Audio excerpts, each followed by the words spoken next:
할렐루야. 오늘도 사모하는 심령에게 부어주시는 하나님의 은혜의 역사가 여러분 가운데 일어나기를 간절히 소망합니다. 오늘 본문은요, 문화 비유의 내용입니다. 사실은 우리가 이 문화의 비유보다는 마태복음 25장에 나오는 달란트 비유가 우리 가운데는 조금 더 익숙한 본문이라고 할 수 있을 것입니다. 달란트 비유에서는 우리가 잘 알다시피 5달란트, 2달란트, 1달란트 받은 자의 이야기가 기록되어져 있습니다. 5달란트 받은 자는 몇 달란트를 남겼습니까? 5달란트를 남겼고, 그리고 2달란트 받은 자는 2달란트를 남겼고, 1달란트 받은 자는 어떻게 했습니까? 땅에 묻어놨다가 책망을 받게 되는 내용이 이 달란트 비유입니다. 여기서 이 한 달란트는요 6천 데나리온의 가치를 가지고 있는데, 데나리온은 하루치 일당을 의미합니다. 군인의 하루치 일당을 얘기하거든요.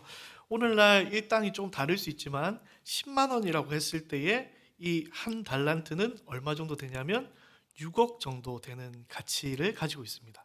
그러니까 오늘날 최소 잡아도 6억 정도 되는 가치가 한 달란트의 가치입니다. 만약에 여러분에게 1달란트가 주어졌다면 여러분 어떻게 하시겠습니까? 6억이 갑자기 주어졌습니다. 기도했더니 하나님께서 6억을 주셔서, 생각만 해도 너무 좋죠? 6억이 주어졌습니다. 여러분 어떻게 하시겠습니까? 그것을 가지고 교회에 헌신하시겠습니까? 아니면 땅에 묻어두시겠습니까? 6억이 좀 애매하죠. 시대가 많이 바뀌었기 때문에 6억이 좀 애매한데, 그러면 5달란트는 얼마일까요? 30억 이상 되겠죠? 하나님께서 30억을 주셨습니다. 그러면 여러분 30억 가지고 교회 좀 헌신하시겠습니까? 너무 쉽게 아멘을 하시네요. 아까 6억 때는 좀 고민을 하시더니 한 30억 정도 되니까 헌신하겠다는 사람들이 좀 더 많아지는 것 같습니다. 올바른 적용은 아니지만 저도 마태복음 25장을 이제 읽을 때마다 상상해 볼 때가 있습니다. 생각해 볼 때가 있습니다. 만약 저 정도가 나한테 있으면 나도 하나님 앞에 헌신하지 않을까라는 생각을 해봅니다. 하나님께서 내게 많은 달란트를 주시면 하나님, 나도 충분히 하나님 헌신할 수 있습니다 라는 생각을 혼자서 할 때가 종종 있었습니다. 여러분도 혹시 그런 생각 해본 적 있으십니까? 지금 내가 좀 형편이 어렵지만 방금처럼 5달란트 한 30억 정도 하나님이 주시면 헌신하겠습니다 라는 생각을 은연중에 가져보신 적 혹시 없으십니까?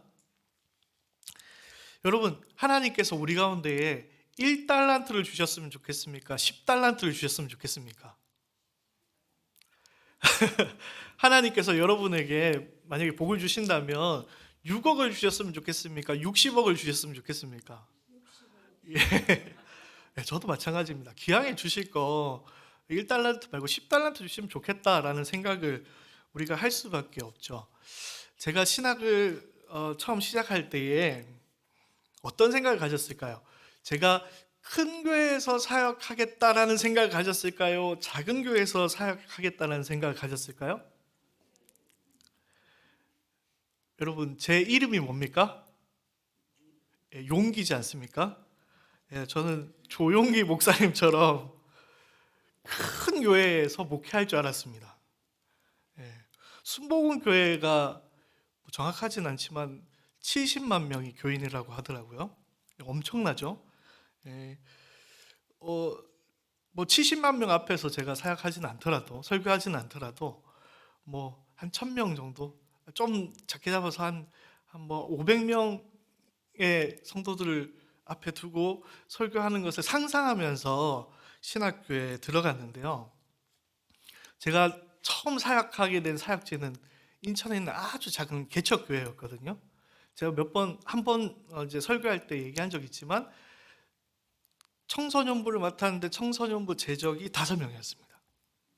출석이 아니라 재적이 5명이었습니다. 그래서 제일 많이 올 때는 5명을 앞에 두고 설교를 했고요. 적을 때는 몇 명 놓고 설교했을까요? 1명이라고 생각하시면 오산입니다. 1명도 없을 때가 있었습니다. 그러면 이제 주일날 제가 고민하는 거죠. 1명도 없는데 설교를 해야 되나 말아야 되나 고민을 많이 했던 그런 기억이 있습니다. 그때 이제 어떤 분이 했던 얘기가 기억나는 거예요. 1명이 있더라도 100명이 있는 것처럼 설교를 해야 소위 말하는 큰 목회할 수 있다라는 얘기를 하셔서 5명 앉혀놓고 마치 500명이 앉은 것처럼 열심히 설교했습니다.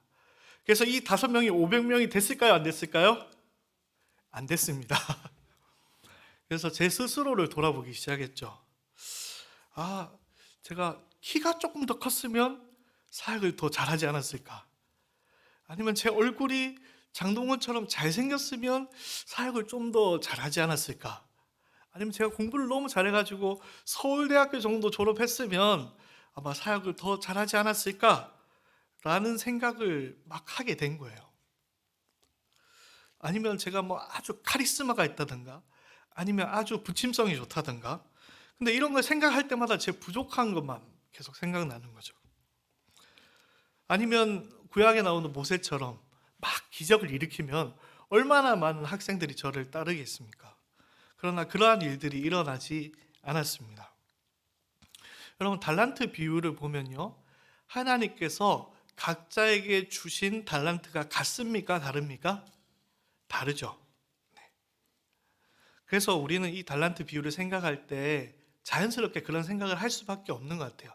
하나님, 내게 1달란트 주면 좀 애매한데 막 10달란트, 5달란트 많이 주시면 그래도 저도 헌신할 수 있지 않을까요? 라는 생각을 하면서 만약에 라는 생각을 합니다. 만약에 나에게 이런 걸 주시면 내가 이렇게 하지 않았을까요? 라는 생각을 하게 됩니다. 여러분에게는 하나님께서 어떤 달란트를 주셨는지 모르겠습니다. 제가 부러워하는 달란트들이 몇 가지 있는데 저는 찬양을 정말 잘하고 싶은 사람 중에 한 명이거든요. 목소리가 제가 되게 약합니다. 찬양 한두 곡 한 30번 부르면 목이 바로 쉴 정도로 목이 약한 사람이라 찬양을 잘하는 사람, 목청이 큰 사람 되게 부러운데, 지난번에 이제 후반기 새가족 환영회 때 우리 이경 간사님의 남편이신 박희창 형제님이 오셔가지고 솔로로 하셨잖아요. 기억나십니까? 예, 지금 이 순간이라는, 지금 이 순간 막 이렇게 부르셨죠. 근데 저는 이제 그 성도님의 표정을 본 게 아니라 그 성도님을 바라보는 우리 여자 성도님들의 표정을 열심히 봤습니다. 지금 이 순간 딱 부르는 순간 다 눈에서 그냥 하트가 그냥 발사가 되는 것들을 바라봤습니다. 그러면서 드는 생각이, 나도 저렇게 노래를 잘하면 얼마나 좋을까라는 생각했습니다. 하나님, 저렇게 내가 노래를 잘하면 내가 맨날 특송할 텐데요 라는 생각을 해봤습니다. 여러분은 그런 생각 해보신 적 없습니까? 저만 그런 생각 해본 건 아니죠. 여러분도 종종 그런 생각 해보셨을 거라고 생각합니다. 만약에 나에게 이렇게 주셨다면 좋지 않았을까, 이런 생각을 해보는데요.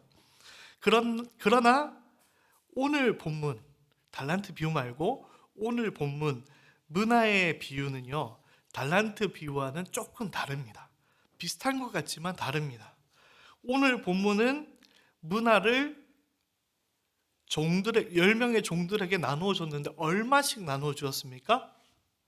한 문화씩 똑같이 나누어 줬다라는 겁니다. 그러니까 이 문화의 비유를 우리가 묵상하면요, 하나님, 만약에 내게 조금 더 주셨으면 내가 더 충성할 수 있었을 텐데요 라는 말을 아예 할 수가 없는 것이죠.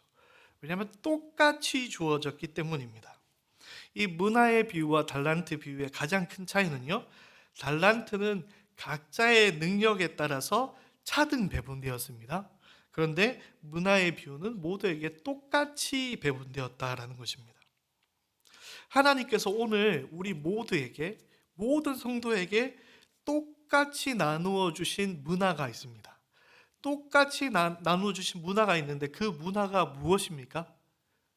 하나님께서 우리 가운데 똑같이 나누어 주신 문화, 그것은 바로 복음인 줄 믿습니다.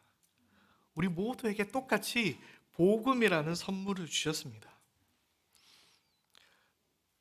하나님께서는 우리 가운데 때때로 각자 다른 달란트를 주셔서, 은사를 주셔서 하나님의 일을 감당하게 하십니다. 그러나 큰 틀에서 보면요, 우리 모두는 똑같은 것을 받았습니다. 그것은 바로 복음인 것이죠. 우리 모두는 한 사람도 빠짐없이 복음을 받았고 또한 복음의 사명을 받았습니다. 목사도 복음의 사명이 있고요. 어떤 직분자도 복음의 사명이 있고, 심지어 어린 아이라고 할지라도 성도라면 복음의 사명이 이미 주어져 있는 것입니다. 우리 가운데 주어진 이 문화의 사명, 이 복음의 사명을 잘 감당하시는 성광의 성도님들 되시기를 간절히 소망합니다. 우리 성광교회는 사실은 세세하게 살펴보면 어느 교회보다 선교에 힘쓰고 있는 교회라고 할 수 있습니다. 이건 너무나 귀한 일이죠. 그런데 오늘 본문은 교회 전체를 향하여서, 교회를 향하여서 복음의 사명을 이야기하기보다는 각자에게 맡겨진 복음의 사명에 대해서 이야기하고 있습니다. 여러분 각자, 우리 교회 전체 말고 여러분 각자가 정말 복음의 사명을 최선을 다해서 감당하고 계십니까? 네, 아멘이 조금 줄어들었는데요. 오늘 본문을 통해서 여러분 각자에게 주어진 문화의 사명, 복음의 사명을 회복하는 귀한 시간 되기를 간절히 소망합니다. 그러면 오늘 본문에서 이 문화의 사명, 문화를 받아서 장사한다라는 것은 구체적으로 무엇을 의미하는지 살펴보도록 하겠습니다. 이 열 문화의 비유는요, 역사적인 배경 그리고 지리적인 배경 속에서 주어진 이야기입니다. 누가복음 19장 12절, 오늘 본문 12절 말씀에 보면 어떤 귀인이 왕위를 받아서 오라고 먼 나라로 갈 때에 라고 시작하고 있습니다. 이 본문은요, 헤롯의 아들, 우리가 잘 아는 헤롯 왕의 아들 아켈라오라는 자가 왕위를 받기 위해서 로마로 간 실제 역사를 배경으로 하고 있습니다.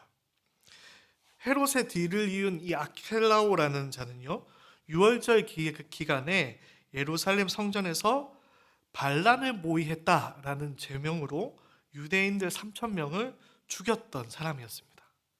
그래서 이 사람이 유대인을 죽였고 핍박했기 때문에 그가 정치적으로 갖고 있는 불안감이 있었습니다. 이 불안감을 해소하기 위해서 어떻게 했냐면 로마 황제에게 찾아가서 정식으로 왕위를 받으려고 했습니다. 그래서 로마로 갔는데요, 그 로마로 간 사이에 이 아켈라오를 싫어했던 유대인들도 이 아켈라오의 잔혹성과 경제적인 억압을 알려서 그가 왕위를 받지 못하도록 하는 사절단을 로마로 동시에 보내게 됩니다. 그런데 결과는 어떻게 됐냐면 이 아켈라오가 왕은 아니지만 분봉왕이라는 직책을 받게 되어서 계속해서 유대인을 억압하게 되는 역사를 가지고 있습니다.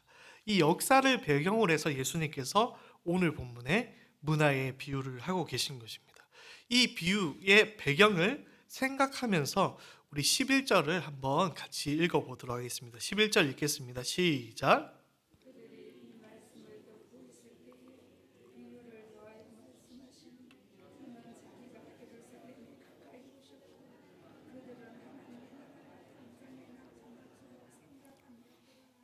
오늘 이 본문을 이야기하신, 이 비유를 이야기하신 이유에 대해서 설명하고 있는데, 사람들이 예루살렘에 예수님께서 가까이 오시니까 생각했습니다. 이제 바로 당장에 하나님의 나라가 임할 것이다 라고 생각했습니다. 그 생각의 오해를 풀어주기 위해서 오늘 비유를 설명하셨습니다. 그래서 12절 여러분 한 번 더 읽겠습니다. 12절 읽겠습니다. 시작.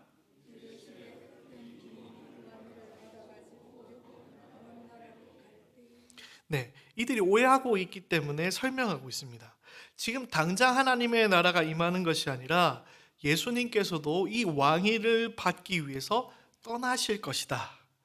그런데 그 예수님께서 떠나 있는 동안에 무엇을 해야 될 것인가를 알려주고자 하셨습니다. 좀 더 쉽게 얘기하면요, 예수님께서 승천하신 이후에 남겨진 예수님의 제자들이 무엇을 해야 될 것인가, 어떻게 살아가야 될 것인가를 이야기하는 비유가 오늘 문화의 비유인 것입니다. 여러분, 우리는 이미 하나님의 나라를 소유했는 줄 믿습니다. 그러나 우리는 아직 하나님의 나라를 기다립니다. 완전한 하나님의 나라는 언제 이루어집니까? 예수님께서 이 땅에 다시 오실 그날에 이루어지는 것이죠. 그때까지 우리에게는 남겨진 사명이 존재합니다. 그 사명이 오늘 본문에서 말하고 있는 문화의 사명인 것입니다. 복음의 사명인 것입니다. 이 문화의 사명을 감당한다라는 것은 그러면 구체적으로 무엇을 의미하는 것일까요? 여러분, 이 문화의 사명을 잘 감당하면 문화를 가지고 장사를 하는 일은 즐겁고 행복한 일일까요? 아니면 괴로운 일일까요? 이 문화를 가지고 장사하라고 했는데 이 문화를 가지고 장사를 하면 기쁘고 행복할까요? 아니면 슬프고 괴로울까요? 여러분, 쉽게 먼저 생각해 볼까요? 장사를 하면, 장사를 해서 돈을 많이 남기면 즐거울까요? 안 즐거울까요? 즐겁겠죠. 한 문화를 투자해서 장사했는데 10문화를 남겼습니다. 행복할까요? 행복하지 않을까요? 당연히 행복하겠죠. 그런데 즐거움만 있는 것은 아니라는 것입니다. 여러분, 우리가 복음의 사명을 감당한다는 것은 때로는 행복하고 즐겁고 감사한 일일 수 있습니다. 그러나 그것만 있는 것은 아니라는 것입니다. 그 일 가운데는 고난의 일이 기다리고 있는 것입니다. 왜 문화를 가지고 장사하는 일이, 복음을 가지고 사는 일이 왜 고난의 일이 될까요? 14절 말씀을 여러분 같이 한번 읽겠습니다. 14절 읽겠습니다. 시작.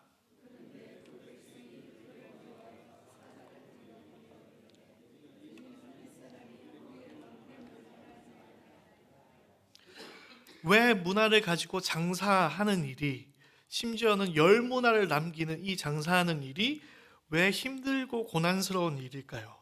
왜냐하면 이 주변에 있는 많은 사람들은 이 종의 주인이 왕이 되는 것을 원하지 않고 미워했기 때문입니다. 그렇다면 이 주인의 종들 또한 무엇을 받을까요? 미움을 받게 되는 것입니다. 그런데 이미 미움받고 있는 이 주인의 종들이 문화를 가지고 장사를 합니다. 미움이 점점 더 커질 수밖에 없는 것이죠. 이 문화를 가지고 장사를 했는데 심지어 한 문화, 두 문화, 10문화를 남겼습니다. 많은 문화를 남기게 되었습니다. 그러면 어떻게 됩니까? 장사가 잘 될수록 더욱 미움을 받을 수밖에 없는 것입니다. 주인이 다시 오기 전까지는 많은 문화를 남기면 남길수록, 장사를 잘하면 잘할수록 이 하인은, 이 종은 더욱더 미움과 고난을 당하게 되는 것이죠.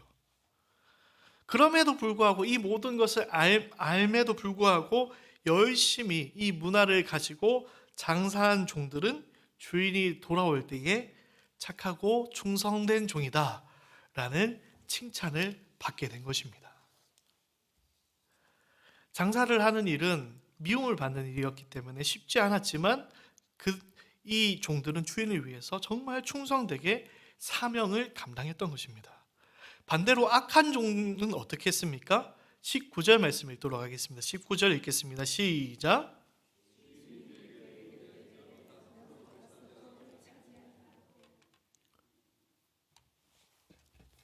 제가 잘못 알려드렸는데요. 죄송합니다. 19절이 아니라 20절, 죄송합니다. 20절 읽겠습니다. 시작.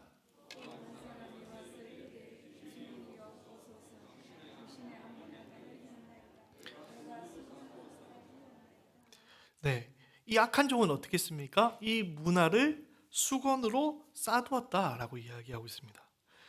그러니까 결국엔 그는 문화를 가지고 아무것도 하지 않았다라는 것입니다. 아니요, 그는 아무것도 하지 않았을 뿐만 아니라 이 문화를 아무도 알지 못하는 곳에 숨겨두었습니다. 왜 그렇게 했을까요? 왜냐하면 이것은 사실 자신이 가장 안전할 수 있는 일이었기 때문입니다. 그가 아무것도 하지 않으면 세상에서 미움받을 일이 없었습니다. 적당히 원금만 가지고 있으면 주인에게도 그리고 세상 사람들에게도 아무런 해를 받지 않을 것이라고 생각했기 때문에 아무것도 하지 않고 수건에 문화를 싸두었던 것이죠. 왜냐하면 이 종은 주인을 위해서 고난과 미움을 받을 만큼 충성된 종이 아니었기 때문입니다. 이 충성된 종과 악한 종의 행동의 차이는 어디에서 시작되었을까요? 이 다른 두 종류의 종은 어디서 차이가 생기게 된 것입니까? 누가복음 19장 21절에 이렇게 이야기하고 있습니다. 이는 당신이 엄한 사람인 것을 내가 무서워함이라. 당신은 두지 않은 것을 취하고 심지 않은 것을 거두나이다. 악한 종은 주인에 대해서 이렇게 생각했습니다. 마치 세상 사람들이 주인이 왕이 되는 것을 원하지 않는 것처럼 그는 이 주인이 왕이 되기에는 적합하지 않은 인물, 두지 않은 것을 취하고 심지 않은 것을 거두는 악한 사람이라고 생각했습니다. 즉, 그는 주인이 부끄러웠습니다. 주인 자체가 부끄러웠습니다. 주인에 대한 생각이 세상 사람들과 생각이 같았습니다. 그래서 세상 사람들 생각처럼 살아갔던 것이죠. 주인의 뜻을 따르지 않는 그런 악한 종이 되었던 것입니다. 사명을 받았지만 사명을 받지 않은 사람처럼, 주인의 종이지만 주인에게 속하지 않은 사람처럼 살았던 것입니다. 실은 그는 문화를 수건에 쌓아두었던 것이 아니라 자신의 주인이 부끄러워서 자신의 주인을 수건에 감싸두었던 것입니다. 여러분, 우리는 어떠한 삶을 살고 있습니까? 여러분에게 복음이란 어떤 의미입니까? 혹시 여러분이 교회를 다니지만 신앙생활을 오래 했지만 심지어는 복음의 사명을 받았지만 복음을 세상 사람들이 여기는 정도로 생각하고 믿고 있지는 않습니까? 아니면 예수님이 부끄러워서 세상 사람들이 알지 못하도록 수건으로 싸두고 감추고 있지는 않습니까? 내게 주어진 사명인 이 문화를 꺼내기가 두려워서, 세상에서 복음으로 말미암아서 미움받는 것이 두려워서, 부끄러워서 여러분 교회를 다니지 않는 것처럼, 복음이 없는 것처럼 살아가고 있지는 않으십니까? 여러분, 우리는 악한 종이 아니라 충성된 종이 되어야만 하겠습니다. 충성된 종은 어떤 종이었냐면 장사하여서 문화를 남기는 종이었습니다. 그러면 문화를 남기려면 어떻게 해야 될까요? 충성된 종이 되려면 어떻게 해야 될까요? 오늘 본문의 역사의 배경을 보면 아켈라오는 유대인들을 탄압했습니다. 특히 경제적으로 탄압했습니다. 마치 21절, 오늘 보면 21절을 보면 두지 않는 것을 취하고 심지 않는 것을 거두는 자가 바로 아켈라오였습니다. 만약 우리의 주인이 그러한 자라면 그렇게 이윤을 취하고 문화를 남겨야 됩니다. 성경에 누가복음에 보면 앞뒤의 장을 보면 바리새인과 서기관들은 그러한 형태들로 문화를 남겼습니다. 성경을 조금 넘겨서 찾아보시면요, 19장 45절 46절에 보면 이렇게 기록하고 있습니다. 예수님께서는 이렇게 하셨습니다. 성전에 들어가사 장사하는 자들을 내쫓으시며 그들에게 이르시되 기록된 바 내 집은 기도하는 집이 되리라 하였거늘 너희는 강도의 소굴을 만들었도다 하시니라.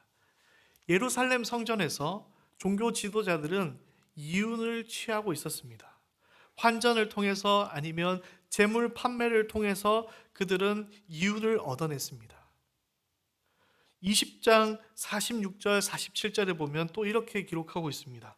긴 옷을 입고 다니는 것을 원하며 시장에서 문안받는 것과 회당의 높은 자리와 잔치의 윗자리를 좋아하는 서기관들을 삼가라. 그들은 과부의 가산을 삼키며 외식으로 길게 기도하니 그들이 더 엄중한 심판을 받으리라 하시니라. 종교 지도자들 바리새인들이 어떻게 했냐면 과부의 가산을 삼켰다라고 기록하고 있습니다. 바로 이어서 21장에 보면 과부의 두렙돈의 헌금의 이야기가 나옵니다.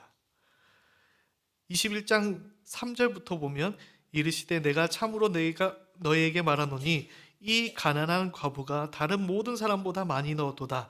저들은 풍족한 중에서 헌금을 넣었거니와 이 과부는 그 가난한 중에서 자기가 가지고 있는 생활비 전부를 넣었느니라 하시니라.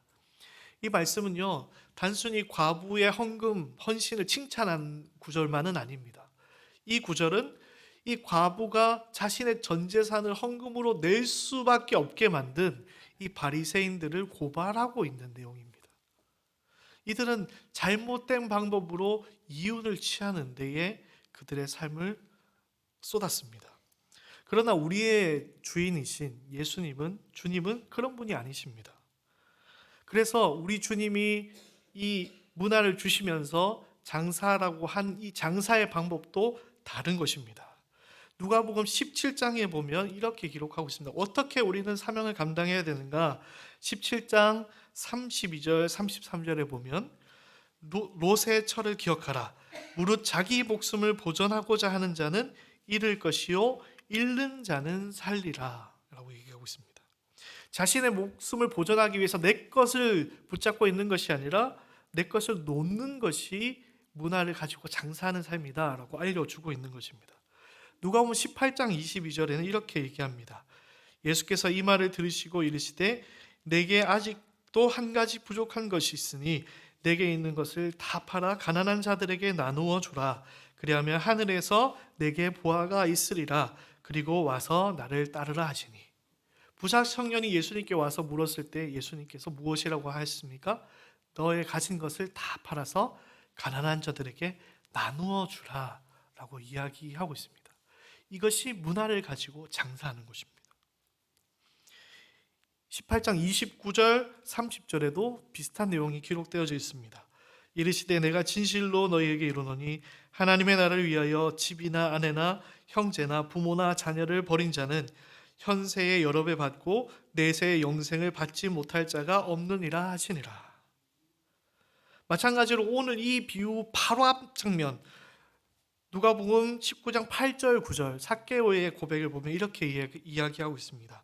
삭개오가 서서 주께 여짜오되 주여 보시옵소서 내 소유의 절반을 가난한 자들에게 주겠사오며 만일 누구의 것을 속여 빼앗은 일이 있으면 내 갑절이나 갚겠나이다. 예수께서 이르시되 오늘 구원이 이 집에 이르렀으니 이 사람도 아브라함의 자손이미로다. 그리고 마지막 얘기하기 10절에 인자가 온 것은 잃어버린 자를 찾아 구원하려 함이니라 라고 말씀하고 있습니다. 문화를 가지고 장사하는 것, 복음을 가지고 장사하는 것은 무엇을 의미합니까? 그것은 돈을 남기는 것이 아닙니다. 이윤을 남기는 것이 아닙니다. 오히려 나의 것을 내어놓더라도 영혼을 남기는 것이 문화를 가지고 장사하는 사명인 것입니다. 나의 것을 영혼을 위하여서 내어놓을 수 있는 것, 그것이 바로 문화의 사명을 가진 종들의 일이라는 것입니다. 그러면 이 문화의 사명, 이 복음의 사명은 작은 일입니까? 큰 일입니까? 이 문화의 사명은 작은 일입니까? 큰 일입니까? 여러분, 저의 질문에는 함정이 있습니다. 이 문화의 사명은 작은 일일까요? 큰 일일까요? 한번 마음속으로 대답해 보시고, 이 문화의 사명을 감당하려면요, 영혼을 얻기 위해서는 세상에서 미움도 받아야 되고요, 고난도 받아야 됩니다. 그리고 또 나의 것을 내어놓는 헌신도 때때로 해야 됩니다. 이러한 일이 큰 일일까요? 작은 일일까요? 여러분, 이 문화, 달란트에 대해서 앞에서 얘기했는데요. 이 문화는 오늘날 돈으로 환산하면 얼마 정도 될까요? 이 문화는 100드라크마, 100데나리온입니다. 그러니까 오늘날로 환산하면 적게 치면 한 1,000만 원 정도 되는 것이 한 문화의 가치인 것입니다. 여러분, 오늘날 1,000만 원 큰 돈입니까? 작은 돈입니까?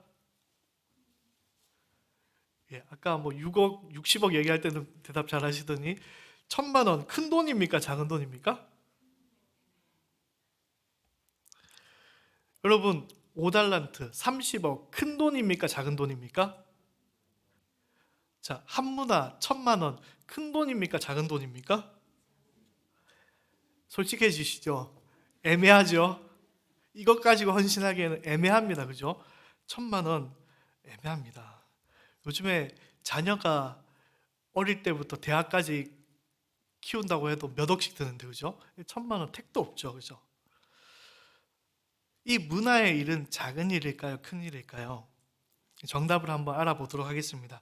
우리 오늘 본문 17절, 누가복음 19장 17절 말씀을 한번 읽도록 하겠습니다. 함께 읽겠습니다. 시작.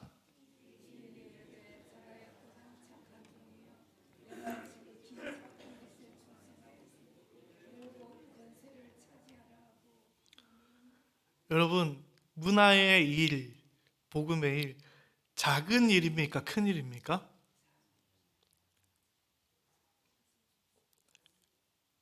작은 것이 아니라 지극히 작은 것이다라고 오늘 성경에 표현하고 있습니다. 오늘 본문에 분명히 문화의 이 장사하는 일, 복음을 가지고 장사하는 일은 지극히 작은 것이다라고 표현하고 있습니다. 여러분, 이 내용을 읽을 때에 의아한 생각이 들 수밖에 없죠. 복음의 일이 작은 것입니까?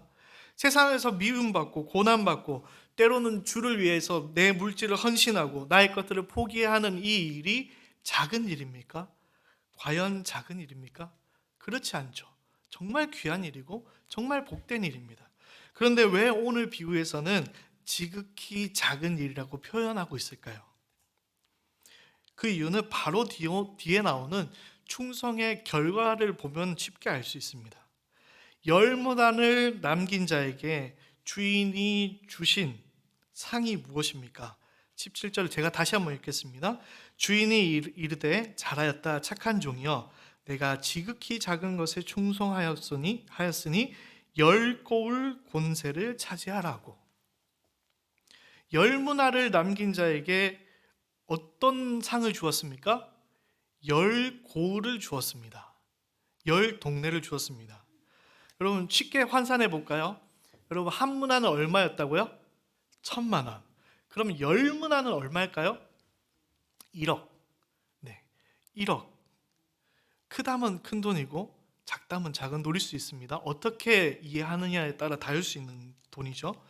이 1억을 주인에게 충성한 자, 남긴 자에게 무엇을 주었습니까? 10고를 주었습니다. 헌금을 1억 했더니 하나님께서 중방동, 상방동, 백천동, 옥산동, 옥곡동, 정평동, 사동, 대평동, 임당동, 조용동까지 다 주신 거죠.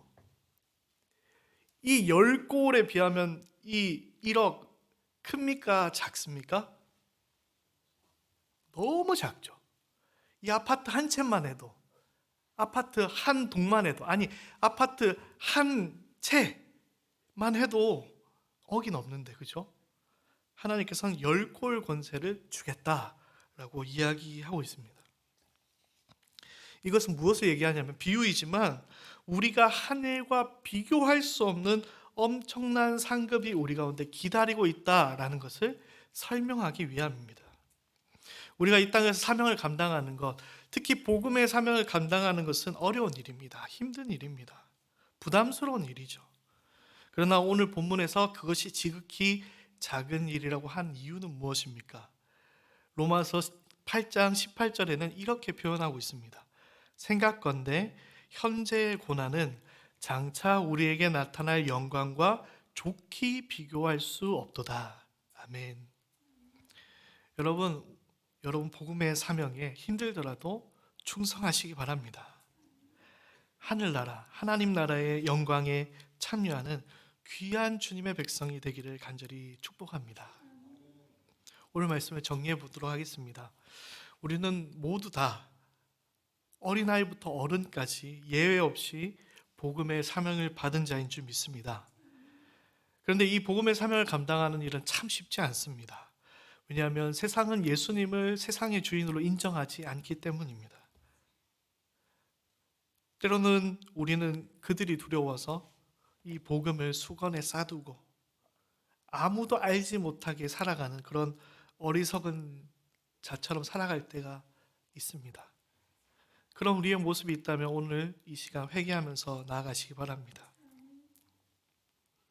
우리는 어리석은 자, 악한 종이 되어서는 안 되겠습니다. 복음을 감당하는 일은 어렵고 힘든 일일 수 있지만 그것을 내어놓는, 나의 것을 내어놓는 이 헌신이 내게 어려운 일일 수 있지만, 그러나 그 모든 고난과 헌신은 우리가 장차받을 영광과는 비교할 수 없는 지극히 작은 것입니다.